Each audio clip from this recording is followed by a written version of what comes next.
I'm James Beckwith, President and CEO of Five Star Bank. As a community bank, we believe that open dialogue about the issues affecting our region is vitally important. From the economy to the environment to social issues, we look forward to the conversations and hope you'll join in.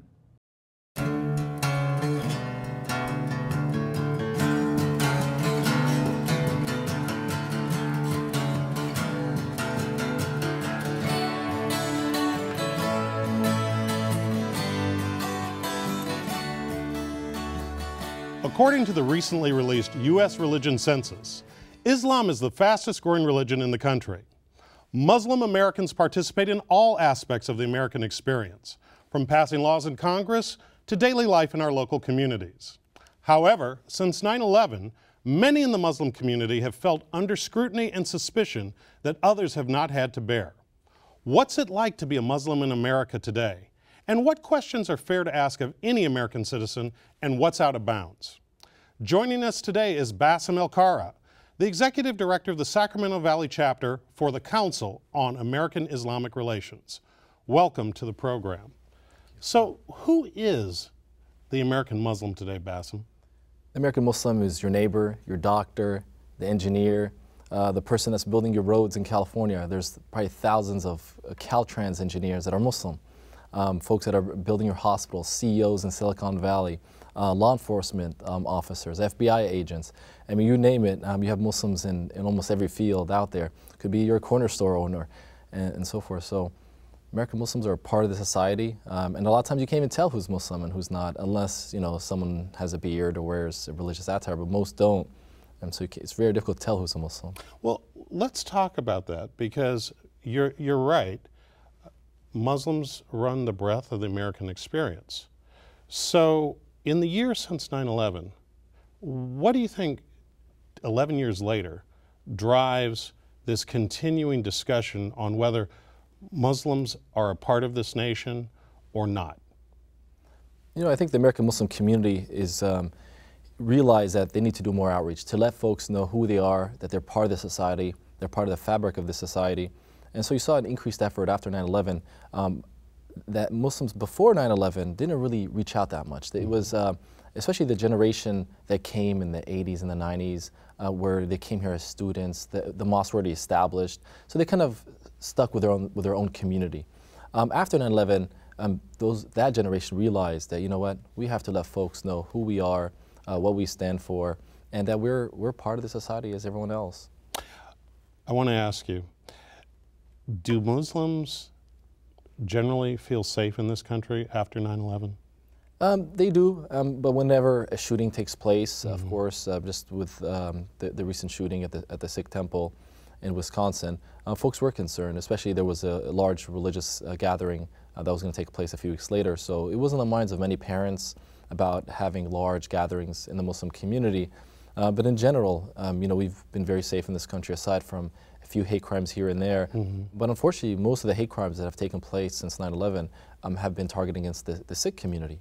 We've seen shootings in this. That's interesting. Why do you think that is? Unfortunately, it early on had to do with ignorance. Folks mistook members of the Sikh community because they wear a turban, they have long beards, and the image that they show of extremists or terrorists are folks with large beards and turbans. But 98%, 99% of the folks that wear turbans in this country are members of the Sikh community, which is the fifth largest faith on earth, but there's just a lot of ignorance towards that faith and, of course, the Muslim community. So they've taken the brunt of the hate crimes, and we've seen it here in the Sacramento Valley, where Sikh cab drivers have been assaulted because people thought they were Arab or Muslim. There are two elderly Sikh men that were shot and killed in Elk Grove, which until this day no one knows if it was a hate crime, but many believe it was. So those challenges continue, and I think that really brought also the Muslim community and the Sikh community closer together to realize that we're on the same boat. Right, but there is a minority, a vocal minority in this country, who seem to put a lot of time and effort into monitoring the Muslim community. What do you think feeds that insecurity?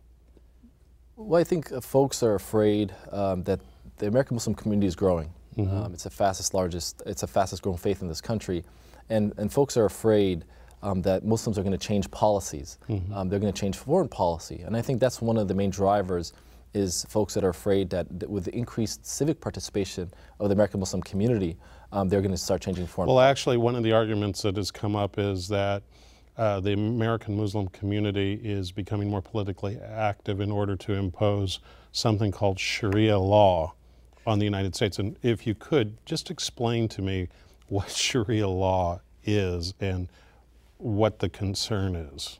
So actually, it's funny because you know, in the world today, we have maybe Saudi Arabia that implements aspects of Sharia law, but not its totality.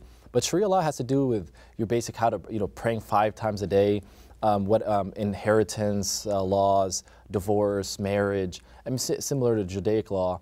And actually, it was interesting, after some of these states tried to pass anti-Sharia laws, it was actually the Jewish community and the Orthodox Jewish community, they came to the defense because they were afraid. They came to the defense? Of the Muslim community because they were afraid that they could be next, because they want to practice their faith in terms of marriage and divorce and other aspects. And I think the folks that were trying to push these anti-Sharia laws, which actually it all stemmed from one attorney who had an agenda to implement these anti-Sharia bills around the country. But our attorneys worked on some of these cases, and many other organizations worked on these cases to put a stop to it, because if we stop any religious community, we put some laws to stop their rights, this is going to be a concern. This is going to destroy the fabric of our country, because this is what our nation was founded upon, is respecting the freedom of religion. Right. Well, you touched on an important point, our country, right? I want to read to you something that was written a couple months ago and is attributed to Michelle Bachmann. And she writes, "It appears that there has been a deep penetration in the halls of our United States government by the Muslim Brotherhood. The Muslim Brotherhood has been found to be an unindicted co-conspirator on terrorism cases, and yet appears that there are individuals who are associated with the Muslim Brotherhood who have positions, very sensitive positions, in our Department of Justice, our Department of Homeland Security, and potentially even our National Intelligence Agency." This, now, this particular assertion was pretty round in most quarters. I won't say in every quarter, but in most quarters it was shouted down. Much like the recent attacks on a woman who worked for the State Department for Hillary Clinton, who is a Muslim and ironically is married to a man of Jewish faith, a former congressman. But the fact that these episodes seem to come up on a fairly frequent basis, what's the American Muslim community doing to address this type of information? You know, I think it's actually it's more challenging for the American Muslim to address these, but we've been lucky that our allies and even Republicans have come out and spoken out against Michelle Bachmann, McCain, and others, and Boehner. Sure. This was about Huma Abedin, who worked for Hillary Clinton, who Michelle Bachmann said her father knew someone that knew someone that was part of the Muslim Brotherhood. I mean, it's getting that ridiculous where they're trying to do these associations by this person knew this person that knew this person. And our community is just saying, enough is enough. These political games, and Michelle Bachmann did it for political reasons, to raise some money. So she raised $1 million within that few weeks after attacking our community, attacking members of our community. So we've seen elected officials like Peter King, who used to be a friend of the Muslim community, used to visit mosques, and then shortly after 9/11 realized that, what, this could help me politically. If I attack Muslims, I can get folks to support me, I can get folks to donate to my campaign. And sure enough, you see folks, if you look at the money trail, you see after they attack our community, they're able to raise a lot of money. Well, as you know, Sacramento has historically had a very large Japanese American population. And growing up in South Sacramento, I had the opportunity to get to know a lot of people whose parents or grandparents had been part of the forced relocation that took place at World War II.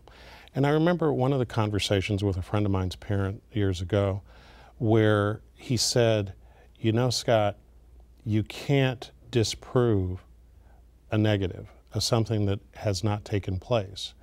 And part of our frustration and feeling of absolute impotence was, how do we prove that we're just as American as anybody else. I mean, we went to baseball games, we went to football games, we were in Cub Scouts and Little League.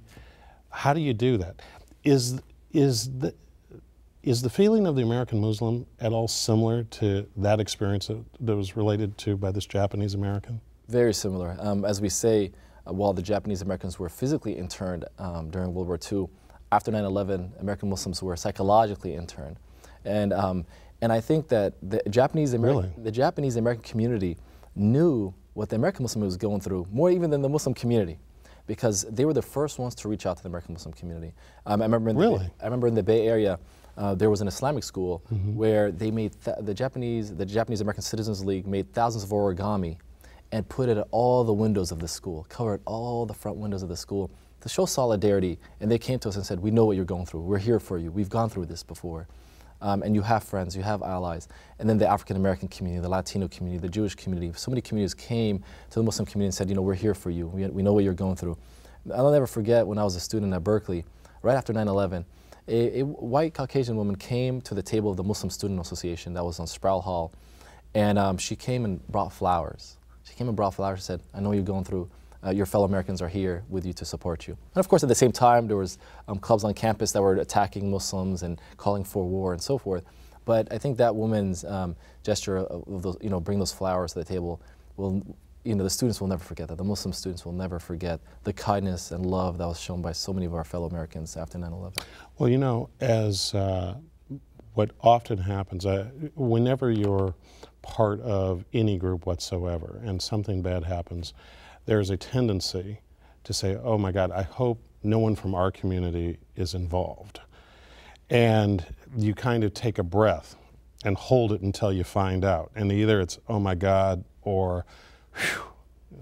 I mean, how does that feel? Well, I'll tell you, every time there's an attack or there's any incident, everyone in our community just praying, "Please don't let it be a Muslim." And then there was the Washington sniper, where when they said, "John," we're like, "Yes, he's not a Muslim." "Alan," "Oh, yes, he's not Muslim." Then they said Muhammad. We're like, "Oh, man." But sure enough, he actually wasn't Muslim. I mean, there's a lot of folks that might have last name Muhammad, but he was a 5%er. But still. Hold on, what's a 5%er? I think it's, they mix Christianity, Islam, and black nationalism and other ideologies together. And it was interesting, no mainstream media addressed that except the USA Today. USA Today actually had an article about him saying that he wasn't a Muslim, he was a 5%er. He wasn't even really practicing the 5%er faith, but people said, "Look, Muhammad, he's Muslim."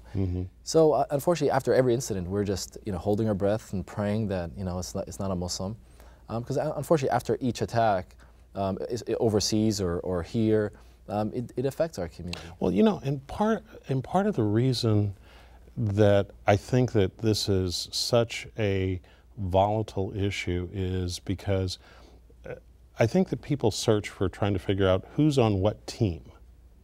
And the Muslim community follows in a not so proud tradition that we have in this country of similar types of almost litmus tests or loyalty tests. Ironically, we forget when JFK was running for president, people said, "Well, is he going to answer to the Pope?" When Joe Lieberman was nominated for vice president, is he going to take his orders from Tel Aviv? And so, this is not the Japanese American, are they following the direction of the emperor? And we seem to come through this every generation or so in some way. And how do we move past this? I think we have a historic opportunity now because, during the 60s, we didn't get rid of hate and racism. And we just kind of swept it under the rug. But after 9/11, it was the first time where it was okay, even in mainstream media, to attack Muslims, to have Islamophobes on TV. And so now we're telling our allies, we can see it, we can identify that, hey, we see it, whether it's on the radio or whether it's on mainstream TV or the blogs, we see where it's coming from. So we actually have ways now to address it. And really it's just to be proactive. It's about education.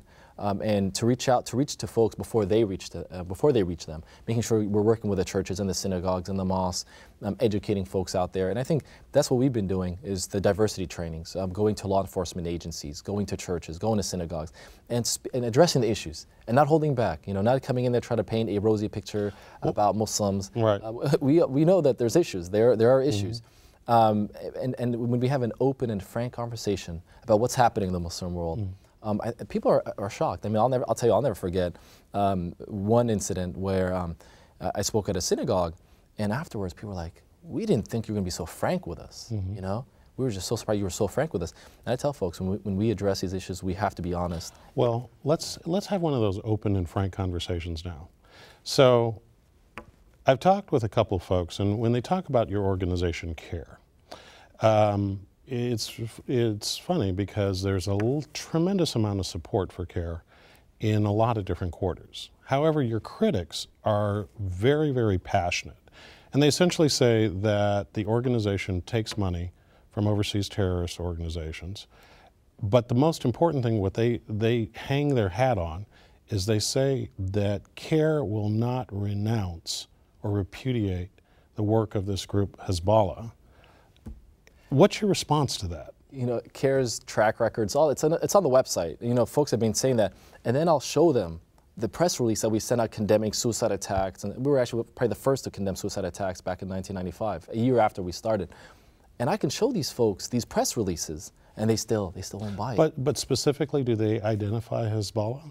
Hezbollah, Hamas, all these groups, any suicide. So you guys have repudiated We've done this since 1995. And despite showing it, putting it out there on our website, we have I think it's a 60-page document, not only of CARE, but Muslim scholars here in the U.S., overseas, addressing these issues. For some of these folks, nothing will ever make them happy. You know, some other ones, we've seen others where we show them the proof, and they're like, you know, sorry, we didn't know this. We didn't know that you guys did this. So when people like Congressman King, who holds these big hearings, and folks identify CARE as one of the organizations, is that purely politics? You're saying that's purely politics? It's politics. I'll tell you, even some members of the Republican Party, leaders, national leaders of the Republican Party, who used to court Muslims, used to be very close with Muslims, you know, they knew CARE. They used to come speak at CARE functions and so forth. And then after 9/11, it took maybe about a year or two, then we saw them turn against CARE. And so I think it's opportunism. So you're saying that support for the Muslim community is now a partisan issue in this country, where Republicans are anti-Muslim? You know, unfortunately, it's becoming that way. And you know, CARE is nonpartisan, so I get to work with both sides. I get to speak with both sides, and I always tell the Republicans, you know, this is the impression that you're giving. You have to speak out against this hate, and they've been doing so lately. You know, McCain has been very vocal. Colin Powell took a courageous stance when Glenn Beck attacked Keith Ellison. He attacked Keith Ellison, Congressman Keith Ellison.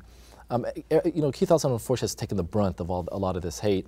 When he won his seat in the House, they said, "What is he going to swear on? How dare he not swear on the Bible? He was probably going to swear on the Quran." You know, they're making a big deal about that all over the radio waves. And then, you know, someone told them, you know, Thomas Jefferson's Quran is in the Library of Congress. Why don't you swear on that? Sure enough, they ran across the street, gave Nancy Pelosi Thomas Jefferson's Quran, and that's what he swore on. And then no one said a word. And then people asked, hold on, Thomas and Jefferson had a Quran? You know? And then when they attacked Obama, saying, oh, Obama's hosting a Ramadan dinner reception. And people said, no, he wasn't. And they were like, he's the first one to ever do that. And like, no, I believe Bush did that, but Thomas Jefferson was the first one to do that. Thomas Jefferson. Thomas and Jefferson. So I think when people study the history and the founding fathers of this country and their relationship to the Muslim world, the Treaty of Tripoli, how America had tremendous relations with the Muslim world. And actually the Muslim world celebrated the founding of the U.S. for a number of reasons. Of course, they didn't like the British, but what it represented, religious freedom. And that's why in the State Department, that statue that's behind Hillary when she's speaking, that's from the Ottoman Empire. And then also the first country to recognize the United States was the Sultanate of Morocco. Okay. And I think, well, I want to just get back to the issue of politics, because while you say that there's an impression that the Republicans are leaving in terms of them being anti-Muslim, at the same time, there's not a a totally pristine record on the part of the Democrats either. Certainly not. In fact, one personally impacted you in that I believe that you received an award several years ago from Senator Barbara Boxer, which under pressure was rescinded. Can you tell us a little bit about that? Received the award, and then all of a sudden, a right-wing extremist from Florida sends out a press release asking Boxer to rescind the award. And sure enough, a few days later, after tremendous pressure on her from right-wingers and from maybe major donors, that's the way we heard, she rescinded the award. And first they said, you know, it didn't go through the chain of command. But we heard from the, from the McClatchy reporters, Sacramento Bee reporters who did some investigating on the case, that there was a lot of pressure being put on her, and she rescinded the award. Now, you know, we had meetings, we worked things out. We worked with her office. My family goes way back with her. Going with her when my cousin worked on her first campaign, and folks really supporting her. And so this was kind of a shock, especially for Senator Boxer, who's very progressive and is a civil rights advocate. Our community was afraid. We were like, if she did this, what's next? But sure enough, we spoke with her office. We tried to work things over, and we did, and we moved on, and we have a great relationship with her office, especially in the civil rights arena, where they're very supportive. Well, but if someone who ostensibly is a friend is willing to walk away from you that quickly, is that really a friendship that you can rely on? You know, unfortunately, we continue seeing these type of attacks in Democratic circles. But we have a lot of friends in Democratic circles, and even now in Republican circles, where people are being courageous and speaking out. And it's actually more difficult for Republicans. So when a Republican speaks out, our community gets really pretty excited to see that, whether it's McCain or Boehner just recently. And so we need more folks to speak out. And then we'll turn the tide. As Americans, we have to work together to turn the tide. And really, right now, our country's been so divided. And one thing about the American Muslim community, well, yes, many of them have left the Republican Party. The American Muslim community is in the center left and center right. So we believe we have an important role to play to try to bridge the gaps as we see our country more divided than ever, is that hopefully our community, as we get more politically involved, we can bridge some of these gaps. Well, let's talk a little bit more about bridging gaps and how we live. This book, All American, 45 Muslim Men on Being Muslim. You have an essay in this book, and it was fascinating to read, in which you talk about the fact that you grew up all-American kid. You spent a little bit of time overseas, loved baseball, went to parochial school, and it's a quintessential American upbringing. But then 9/11 changed your life. Tell us about the epiphany or what happened that changed your life. Well, you know, I knew that morning, I think most American Muslims knew that morning our lives changed forever. But I just thought quickly, I said, look at my background. Born in this country, I went to Orthodox Christian preschool, I went to Catholic school. So I knew the challenges we face. I knew both sides, and I knew how to bridge these gaps, because that's all my life I had to be the bridge builder, whether it was at Catholic school, answering the questions about Islam, and so forth. So I knew that day that I had to step it up, and many American Muslims realized that day, especially the ones that were born in this country, realized that they had to step it up and let their fellow Americans know who we are, what we stand for. And I think really a lot of times we don't blame our fellow Americans for the misperceptions that they have about Muslims. I mean, if they just turn on the TV, they're going to see an angry guy with a beard burning things down. And so, and I always tell our community, we had one story where the FBI went to a Muslim's house. Guy is a doctor, has a big beard, very nice guy, very well respected in his hospital. But one of his neighbors called the FBI and said, all these guys with beards are going over his house. And so when I talked to the FBI, they said, when we get a call, we have to look into it. But then I turned around and I asked the Muslim, I said, do you ever speak with your neighbors? He says, I say hi, from a distance. I said, no, it's your fault. I said, it's your fault. If you don't reach out to your neighbors, I told him, growing up in San Francisco, we knew our entire neighborhood. Everyone knew us, right? During a religious holiday, we'd take our sweets. During the religious holidays, they would bring us their sweets. And so told them the importance of reaching out. If your neighbors don't know who you are, right, and this is the image they see on TV, they're going to be afraid. But if you go over there, give them your sweets, invite them over, and they'll say, we know these Muslims. They're good people. They're family people. They believe in the same thing that we do. Well, there seems to be a difference in terms of generation. Let me read you something that recently came out. There's a recent study by the Gallup organization called Muslim Americans, Faith, Freedom, and the Future, examining U.S. Muslims' beliefs 10 years after September 11th. And it says here, Muslim Americans are unique in the level of optimism they express about the future. Regardless of affiliation, Americans rate their lives about a 7 on a 0 to 10 ladder scale and expect to be even more satisfied 5 years from now. No other religious group, however, expects things to improve, as do Muslims.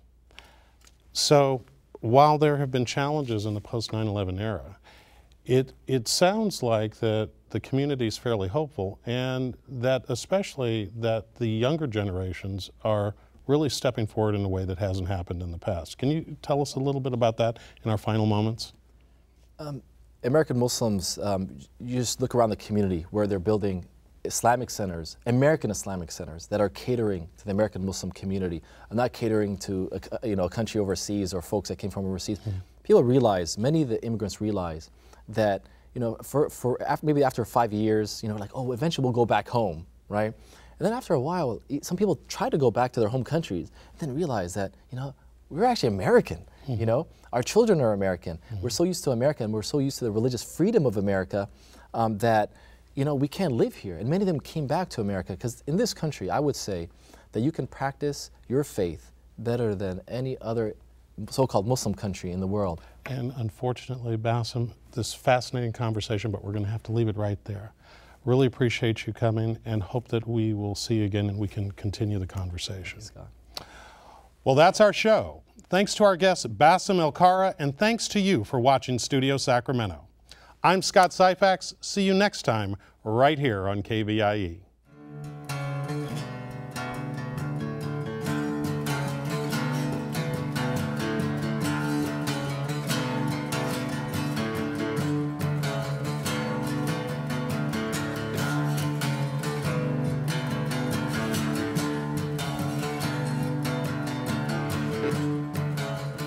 I'm James Beckwith, President and CEO of Five Star Bank. As a community bank, we believe that open dialogue about the issues affecting our region is vitally important. From the economy to the environment to social issues, we look forward to the conversations and hope you'll join in.